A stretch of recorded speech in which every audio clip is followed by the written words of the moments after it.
Iya, seperti ini ya. Jadi kita sudah masuk ke minggu 10 ya. Autodesk Revit Arsitektur, Autodesk Revit Project Compilation di minggu 10 ini nanti saya akan ngajarin kalian khusus mengenai bagaimana kita bisa bikin set design. Jadi kita bikin kontur. Oke, capaian di minggu 10 ini adalah mahasiswa mampu membuat tubuh surface sehingga diharapkan bisa mendesain set ya lengkap dengan set komponen. Jadi set komponen itu maksudnya adalah misalnya berupa pohon dan komponen parking dan sebagainya. Kemudian untuk tahap bahasan di minggu 10 itu ada 5 yang kita bahas, yaitu bagaimana kita import DWG kontur, maksudnya data dari AutoCAD ke dalam Revit. Kemudian cara membuat kontur dengan menggunakan point. Yang ketiga itu create house pad, itu maksudnya adalah kita bikin cut and fill. Kemudian yang keempat adalah subregion serta split. Split ini mesti ada dua sebenarnya, adalah split surface dan juga merge surface. Jadi kalau kita bisa split, maka kita harus bisa merge atau menggabungkan kembali. Kemudian yang topik pertama adalah import DWG kontur. Jadi nanti di sini saya ajarkan kalian bagaimana kita import file dari AutoCAD. Jadi file 2D dari AutoCAD yang berupa line, dan tentunya di situ layernya juga harus sudah betul di AutoCAD-nya. Kemudian kita import ke Revit, dan dari data 2D itu nanti kita jadikan data kontur. Kemudian adding contour point, ini nanti saya ajarkan yang pertama kali, yaitu cara bikin kontur berdasarkan point. Jadi kita bikin meletakkan poin-poin dan poin itu nanti menjadi kontur. Kemudian ini seperti cut and fill ya, jadi kita bisa potong kontur dan kita juga bisa nambah kontur.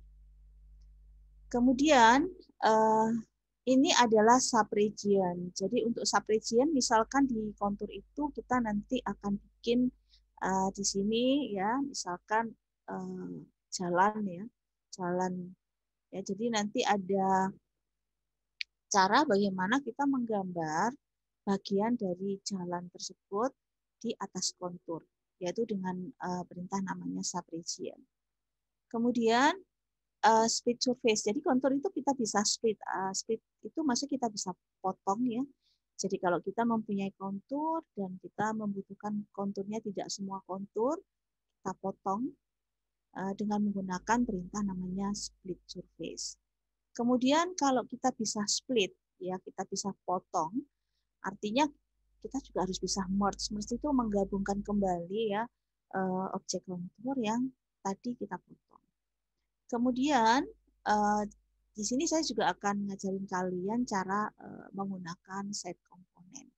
Jadi set komponen ini yang paling sering kita gunakan di dalam set adalah yang pasti adalah pohon ya. Jadi kita meletakkan pohon-pohon itu di atas kontur. Jadi grid region ini adalah kalau seandainya kita sudah ngedit kontur, kemudian ternyata kita harus kita grading ulang gitu ya. Tapi ini rasanya berhubungan dengan pacing. Jadi saya lebih ke sampai di set komponen aja. Jadi ini adalah materi yang akan kita bahas di minggu 10. Oke, saya share lagi untuk e-learning. E-learning ya. Oke, jadi di e-learning e-learning ini ya, yang penting ya, di e-learning ini saya sudah masukkan file yang bisa kalian download ya. Di sini ada file create topo, itu file Revit yang akan kita gunakan di materi sekarang ya. Nanti kalian bisa download file ini, file topo create topo ini. Ini adalah untuk latihan atau membahas tentang cara membuat topo surface dengan poin. Kemudian di bawahnya ini ada file AutoCAD ya. File AutoCAD ini adalah contoh kontur data. Jadi kalian bisa download semua file ini, nanti dibuat latihan di minggu yang sekarang. Ya, untuk target tugas tidak ada, yang ada nanti saya beri kalian challenge latihan aja. Jadi latihan kontur ya. Jadi karena apa? Karena minggu depan kita sudah masuk ke tugas yang ketiga. Nah, tugas yang ketiga itu harus ada kontur. Selain kita akan bikin high rise building, juga di high rise building tersebut harus ada kontur ya. Jadi supaya minggu depan tidak lupa konturnya, yang jelas nanti saya share video tutorial yang sudah saya buat di semester kemarin khusus untuk topo surface, dan juga kalau bisa kalian coba latihan create topo .rvp ini ya supaya ingat.